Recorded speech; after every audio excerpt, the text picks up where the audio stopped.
How to add a song in InShot. Now adding a song is very easy. You just simply need to open your InShot application and then enter your video editing or photo editing, and after that import the clip that you want to edit, or don't, just simply tap into this audio section after that, and then you just simply need to tap into this music option.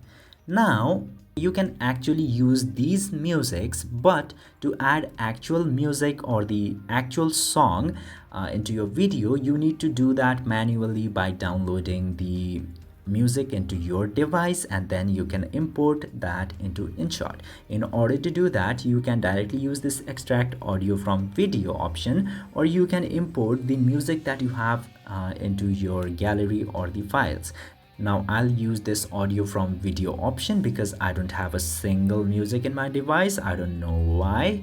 Just simply select any of the video which you want to use to extract the audio. Just simply tap to that, and here you go. We have extracted audio from the video.